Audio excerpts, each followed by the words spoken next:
की सारी बड़ी खबरें लेकर मैं आ गया हूं। नमस्कार, मैं हूं पुलकित नागर। वक्त हो गया है फाइनल प्राइम टाइम का।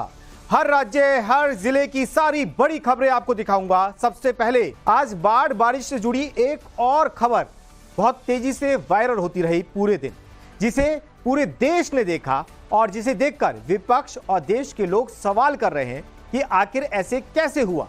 आज नई संसद की छत अचानक से टपकने लगी, जिसका कांग्रेस नेता मणिकम टैगोर ने वीडियो बनाकर ट्विटर पर डाल दिया और मणिकम टैगोर का यह ट्वीट बहुत तेजी से वायरल होने लगा, जिसके बाद विपक्ष ने इसे मुद्दा बनाया। ये आप तस्वीरें देख रहे हैं कि किस तरीके से नई संसद जो अभी बनी थी और जिसके उद्घाटन को लेकर भी बहुत सारी राजनीति विपक्ष की तरफ से की गई थी, उसी संसद की छत आप चूते हुए देख रहे हैं। पानी लगातार टपक रहा था, जिसका वीडियो एक सांसद ने बनाया, मणिकम, और ये आप तस्वीरें देख रहे हैं कि बाल्टी के जरिए उस पानी को समेटने की कोशिश की जा रही थी। There was paper leakage yesterday, earlier. Then there was Ram Mandir leakage. Then now it is Temple of Democracy leakage. In Parliament yesterday, heavy rains was there. Therefore, in the main lobby area, this leakage happened, which is very painful for us.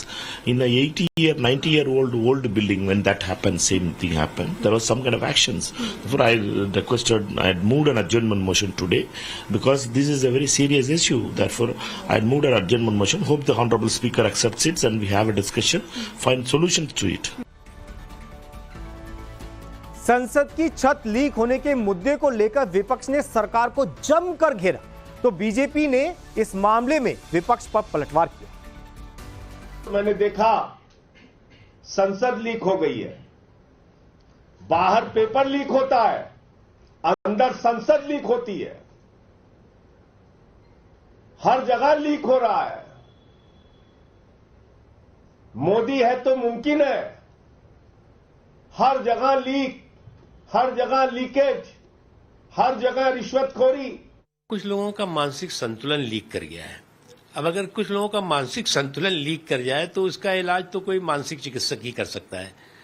अब इनकी दिक्कत क्या हो गई है कि paper leak पे कार्रवाई हुई, उसके लिए आपके शोर मचाने से नहीं हुई। जैसे ही सरकार के संज्ञान में आया कार्रवाई की गई और जहां पर भी, जिन जगहों पर भी इसके सरगना लोग हैं, उनके खिलाफ कार्रवाई हो रही है। अब आप लोगों की आदत हो गई है कि हर फेक एंड फैब्रिकेटेड किस्से कहानी गढ़ करके और जो है वो हाहाकार और हंगामा और हुड़दंग करो, तो इसे कहते हैं कि मुद्दों की कंगाली। अब बात देश में बाढ़ और बारिश से हो रहे बर्बादी की। हिमाचल के केरल तक तमाम जो तस्वीरें हैं वो हिमाचल से केरल तक हैं कि किस तरीके से कुदरत ने तबाही मचाई है। हिमाचल में 3 जगह पर बादल फटने से भारी तबाही हुई है। मंडी, कुल्लू, रामपुर में अब तक रेस्क्यू ऑपरेशन चलाए जा रहे हैं। दूसरी तरफ केदारनाथ में भी कुदरत ने ऐसा कहर बरपाया है कि यहां बड़ी संख्या में यात्री फंस गए हैं। इसके अलावा राजस्थान के कई इलाकों के साथ साथ दिल्ली में भी बारिश से हालात बिगड़े हैं। यूपी, बिहार में भी मूसलाधार बारिश हो रही है। देश के कई शहरों में भारी बारिश का अलर्ट जारी किया गया है।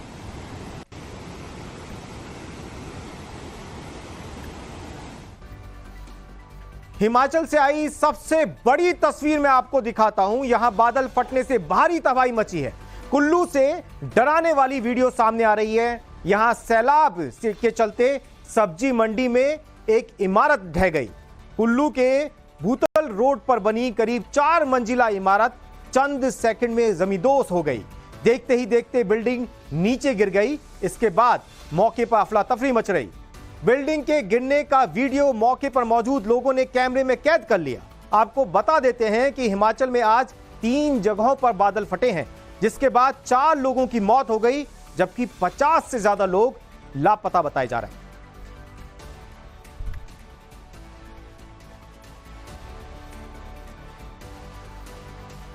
ये तस्वीरें आप देख रहे हैं कि किस तरीके से पूरी बिल्डिंग एक साथ गिरी है और यहां पर 50 लोग अब भी लापता बताए जा रहे हैं। बिल्डिंग की तस्वीरें हम आपको दिखा रहे हैं कि मात्र 5 सेकंड में पूरी बिल्डिंग जमींदोज हो गई।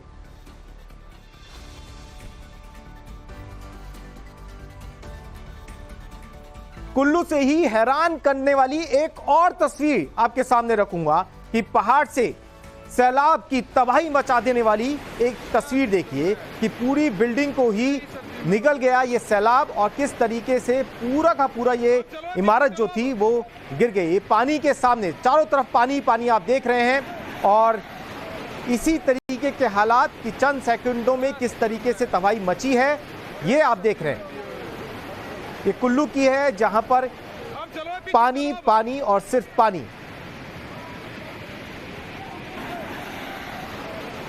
बीती रात से हिमाचल में भारी बारिश हो रही है जिसकी वजह से जगह जगह हिमाचल में तबाही के मंजर देखने को मिल रहे हैं। आपको दिखा देती हूँ किस तरह के हालात है। इस वक्त मैं मंडी में हूँ और अगर मंडी की हम बात करें तो यहाँ पर कई जगहों पे बादल फटे हैं जिसकी वजह से जो है 9 से 10 लोग लापता हैं। आपको दिखा देती हूँ किस तरह के हालात है। यहाँ पर इस वक्त जो मैं हूँ वो ब्यास नदी आपको दिखा देती हूँ कि रौद्र रूप जो है ब्यास नदी का आप देख सकते हैं। ब्यास नदी आप देख सकते हैं किस तरह का रौद्र रूप उसने लिया हुआ है। और आपको ये भी दिखा देती हूँ कि ये जो बड़े बड़े आप देख सकते हैं पेड़ों के जो बड़े बड़े तने हैं आप देख सकते हैं ये तने जो है ये ब्यास नदी में ही आए। और सुबह की अगर हम बात करें तो मॉर्निंग में ये सिचुएशन थी कि बड़े बड़े तने जो है बह रहे थे। तो ये विकराल रूप जो है ब्यास नदी ने ले लिया है और ब्यास नदी में कई घर और कई स्कूल जो है वो भी बह गए हैं। तो ये हिमाचल की जो स्थिति है अभी काफी भयानक है, भयावह है। आप देख सकते हैं किस तरह का रौद्र रूप ब्यास नदी ने लिया हुआ है और मंडी में जगह जगह जो है लैंडस्लाइड हो रहे हैं और जगह जगह जो है कंडीशन जो है काफी भयानक है। पूनम शर्मा, टाइम्स ऑफ नव भारत, मंडी, हिमाचल प्रदेश। अब बात उत्तराखंड की। यहां भी बारिश का कहर चारों तरफ नजर आ रहा है। केदारनाथ में अचानक तेज हुई बारिश के कारण कुछ यात्री फंस गए जिसके बाद हेलीकॉप्टर के जरिए उनका रेस्क्यू कराया गया। ये आप हेलीकॉप्टर की तस्वीरें देख रहे हैं। ये हेलीकॉप्टर के जरिए ही उन लोगों का रेस्क्यू कराया गया है। रेस्क्यू कर सभी यात्रियों को सोनप्रयाग में ले जाया गया। बताया जा रहा है कि लिंचोरी के पास कुछ तीर्थ यात्री अभी भी फंसे हुए हैं। यहाँ बादल फटने की वजह से आए सैलाब के चलते पूरे रास्ते तबाह हो गए हैं जिसके चलते हेलीकॉप्टर की मदद ली गई। केदारनाथ धाम में घटी घटना के बाद लगातार रेस्क्यू अभियान जारी है। आज सुबह से लगातार रेस्क्यू अभियान जारी है। इस समय हम सेरसी में मौजूद आप देख सकते हैं हेलीकॉप्टर की मदद से तीर्थ यात्रियों को निकाला जा रहा है। लिंचोली और भीमबली में तीर्थ यात्री फंसे हुए हैं जिन्हों धीरे धीरे करके निकाला जा रहा है। यहाँ पर 2 से 3 हेलीकॉप्टर की मदद से तीर्थ यात्री पहुँचाए जा रहे हैं। बताया जा रहा है कि भीमबली में 300 के करीब तीर्थ यात्री हैं जबकि लिंचोली में 100 के करीब तीर्थ यात्री अभी भी फंसे हुए हैं जिनको निकालने का काम लगातार जारी है। प्रशासन की ओर से सुबह से ही लगातार रेस्क्यू अभियान चलाया हुआ है। डीएम सौरभ गहरवाल यहाँ पर रेस्क्यू अभियान में जुटे हुए हैं जबकि एसपी डॉक्टर विशाखापट्टनम भी लगातार रेस्क्यू अभियान जुटे हुए हैं। इस प्रकार से आप देख सकते हैं कि हेलीकॉप्टर की मदद से जो यात्री लिंचोली और भीमबली में फंसे हुए हैं उनको निकालने का रेस्क्यू अभियान जारी है। हमारे साथ कुछ लोग यहाँ पे मौजूद हैं, वो सुबह से रेस्क्यू अभियान में भी जुटे हुए हैं। आप बताइए सर किस प्रकार से यहाँ पे रेस्क्यू अभियान चल रहा है?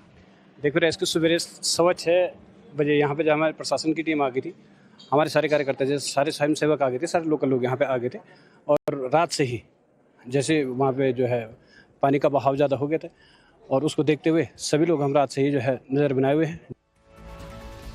आज उत्तराखंड के अल्मोड़ा से भी बादल फटने की खबर आई है जिसके कारण जागेश्वर धाम के पास पानी का कहर देखने को मिला। यहाँ नदी में बहुत तेज बहता हुआ पानी नजर आया और उसी की तस्वीरें आप देख रहे हैं कि कितना तेज पानी का बहाव है जिसे देखकर वहां मौजूद लोगों में भय का माहौल भी था।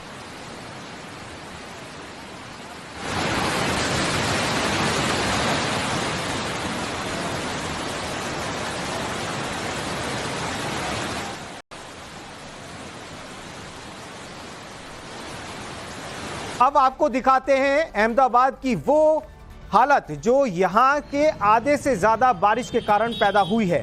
सिर्फ आधे घंटे की बारिश के बाद अहमदाबाद की सड़कों पर पानी भर गया जिसके कारण आने जाने वाले लोगों को दिक्कत का सामना करना पड़ा। सड़कों पर जल भराव के कारण ट्रैफिक की स्पीड भी काफी धीमी हो गई। लोगों को समस्याएं सामने आने लगी और उसी के बाद ये तस्वीरें कैमरे में कैद हुई कि किस तरीके से अहमदाबाद में मात्र आधे घंटे की बारिश के बाद लोगों को भारी परेशानी का सामना करना पड़ा। अब अहमदाबाद से हमारे सहयोगी हितेंद्र की एक रिपोर्ट देखिए। आधे घंटे की बरसात में ही अहमदाबाद शहर पूरी तरह से जलमग्न हो चुका है। इस वक्त हम अहमदाबाद के पश्चिम इलाके के वेजलपुर में मौजूद है और वेजलपुर का ये श्रीनंद नगर इलाका, आप देखिए किस तरीके से आधे घंटे जो बरसात हुई है उसके बाद सड़कों पर हो या फिर सोसाइटी में हो, हर तरफ सिर्फ आपको पानी ही पानी नजर आएगा। शाम का वक्त है, दफ्तर से लोग अपने घरों की ओर लौटते हैं। ऐसे में ट्रैफिक की समस्या जो है इस भारी बारिश के बाद जो जलभराव होता है उसमें एक सबसे बड़ी समस्या इस वक्त शाम के वक्त अहमदाबाद में ये देखी जाती है। हालांकि आज ही गुजरात हाईकोर्ट ने ट्रैफिक की समस्या को लेकर अहमदाबाद ट्रैफिक पुलिस को कई फटकार लगाई है, लेकिन दूसरी ओर जैसे ही फिर बारिश शुरू हुई और करीब आधे घंटे की जो बरसात हुई उसके बाद अगर आप देखेंगे तो लोगों को देखिए किस तरीके से तकलीफ हो रही है। कोई अपना सामान लेकर किस तरीके से पानी के बीच से गुजरता हुआ नजर आ रहा है। बच्चे स्कूल कॉलेज से छूटते हैं जो अपने घरों की ओर इस जल भराव जो हुआ है उसी पानी के बीच से अपने घरों की ओर जाते हैं। कोई दफ्तर से अपने घर की ओर जा रहा है। गटर खोली जा रही है लेकिन उसके बावजूद पानी जो है वो जस का तस भरा है। हर साल इस तरीके की ही तकलीफ देखने मिलती है। अहमदाबाद म्यूनिसिपल कॉरपोरेशन की अगर हम बात करें तो कहीं ना कहीं पूरी तरह से फेल होती नजर आती है, क्योंकि आधे घंटे की सिर्फ बरसात अगर अहमदाबाद में हो तो तस्वीरें कुछ ऐसी ही नजर आती है। वीडियो जर्नलिस्ट संकेत के साथ हितेन मिलानी, टाइम्स नाउ नवभारत। उत्तराखंड के टिहरी के जखनयारी गांव में बादल फटने के बाद से बर्बादी के निशान अब भी दिखाई दे रहे हैं। इस इलाके में लोग चार धाम यात्रा के लिए जाते हैं, लेकिन 31 जुलाई को आई बादल फाट तबाही के बाद इस रास्ते को जोड़ने वाले पुल को पूरी तरीके से ध्वस्त कर दिया गया, जिसके बाद यहां वैकल्पिक मार्ग बनाया गया है। ग्राउंड जीरो पर अभी भी क्या हालात हैं, अभिषेक सिन्हा की ये ग्राउंड रिपोर्ट देखिए। उत्तराखंड में आपदा लगातार अपने पैर पसारने शुरू कर दिए। आपदा के चलते यहाँ टिहरी में जो नुकसान हुआ है उसकी शायद ही भरपाई हो पाए। देखिए ग्राउंड जीरो से मैं आपको दिखा रहा हूँ वो तस्वीरें कि टिहरी में कल रात 8:30 बजे कैसे आपदा आती है, कैसे जल प्रलय आता है और उसके बाद अपने साथ सब कुछ ले जाता। क्या हुआ था, क्या देखा आपने? सर हम बैठे थे जैसे हमेशा के तरह रहे थे, एकदम से बारिश तो हो ही रही थी। हमें ये नहीं पता था कि मतलब इतनी भयंकर बारिश होगी। पर ये जरूर कहूंगी सर मैं कि ये जो हम आज मार झेल रहे हैं ये कहीं न कहीं प्रशासन की गलती की झेल रही हैं, क्योंकि 2014 में जो आपदा आई थी 31 जुलाई को तब आई थी और 31 जुलाई को कल आई थी। तो उस समय भी हमने ये बोला था कि हमारे कहीं पे भी रहने की व्यवस्था नहीं, हमारे लिए विस्थापन कर दो।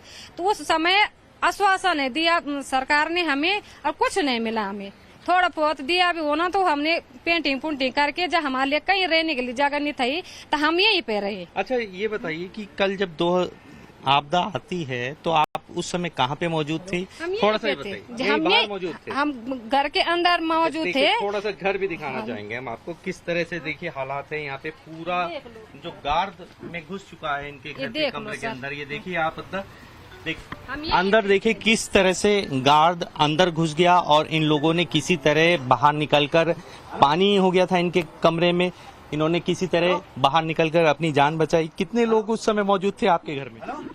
हम 4 लोग थे। 4 लोग थे। 2 बेटी थी, एक नाती है, एक मैं हूँ, एक वृद्ध महिला है 80-85 साल की वृद्ध महिला। सब सुरक्षित हैं आप लोग? हम अब सुरक्षित हैं सर, पर जैसे तैसे हमने बड़ी मुश्किल से अपनी जान बचाई। थोड़ा अगर 2 मिनट 2 सेकंड भी लग जाए तो हम अपनी जान नहीं बचा पाते। जयपुर में कल रात से लगातार हो रही बारिश की वजह से शहर की सड़कें दरिया बन गई हैं। जयपुर के 4 दीवारी इलाके में भारी पानी, नदी नाले, तूफान और यातायात पूरी तरीके से प्रभावित हुआ है। जयपुर में बारिश की वजह से हुई थी 4 लोगों की मौत। मौसम विभाग की चेतावनी कल भी हो सकती है तेज बारिश। वहीं बारिश को देखते हुए स्कूलों की छुट्टी कर दी गई है। जयपुर में पिछले 5 घंटे से लगातार बारिश हो रही है। ऐसे में कई इलाके डूब गए हैं। रात का जायजा लिया टाइम्स नाउ की टीम ने। हम आपको दिखाते हैं। जयपुर जो है वो बारिश से लबालब हो चुका है, दरिया में तब्दील हो चुकी है सड़कें, और खास तौर पर वो इलाके जो डूब क्षेत्र में हैं उन इलाकों में पानी बहुत ज़्यादा भर गया। ये देखिए, ये तस्वीरें मैं आपको दिखाने की कोशिश कर रहा हूँ। और अगर पूरी रात ये बारिश होती रही तो जयपुर के अंदर बाढ़ आना तय है। अगर बारिश लगातार होती रहती है तो जयपुर की मुश्किलें बढ़ना तय है। कैमरामैन भवानी सिंह के साथ भंवर पुष्पेंद्र, टाइम्स नाउ नव भारत, जयपुर। जुड़ी और तस्वीरें दिखाऊंगा, लेकिन इस वक्त एक बड़ी खबर हरियाणा से आ रही है। ये हरियाणा के रोहतक से खबर आ रही है। रोहतक में एक शख्स ने अपनी पत्नी की हत्या कर दी है। मोबाइल फोन का हॉटस्पॉट ना देने पर मर्डर किया गया है। धारदार हथियार से की गई है एक महिला की हत्या। बताया जा रहा है कि हत्या करने के बाद आरोपी मौके से फरार हो गया। वारदात मदीना गांव की है, जहां मृतक महिला ने इंटरनेट के लिए अपने पति अजय कुमार को हॉटस्पॉट देने से मना कर दिया, तो उसने गुस्से में आकर अपनी ही पत्नी की हत्या कर दी, जिसके बाद आरोपी मौके से फरार हो गया। पुलिस ने आरोपी को खोजकर उसे गिरफ्तार कर लिया। ये तस्वीरें आप देख रहे हैं, हरियाणा के रोहतक की बड़ी खबर। ये पुलिस की गिरफ्त में लाल टी शर्ट में जो खड़ा है यही अजय कुमार है, हत्या का आरोपी। पत्नी की हत्या की है और हत्या की वजह हॉटस्पॉट ना देना बताया जा रहा है। अभी पुलिस ने इसे गिरफ्तार कर लिया है। हालांकि हत्या के बाद यह फरार हो गया था, लेकिन पुलिस ने जैसे ही इसकी खोजबीन शुरू की तो यह पुलिस के हत्थे चढ़ गया।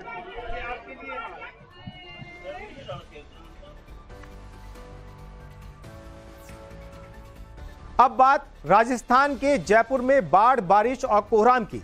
जयपुर में पानी के कारण एक पिता समेत 2 बच्चों की डूबने की वजह से मौत हो गई है। यह पूरी घटना सीसीटीवी कैमरे में कैद हो गई। बच्चा देखते ही देखते जयपुर के बगरू में एक नाले में बह गया। यह आप सीसीटीवी कैमरे में इसकी तस्वीरें देख रहे हैं जो जयपुर की है, और किस तरीके से यहां एक बच्चे की मौत हुई है इसकी तस्वीरें आप देख रहे हैं।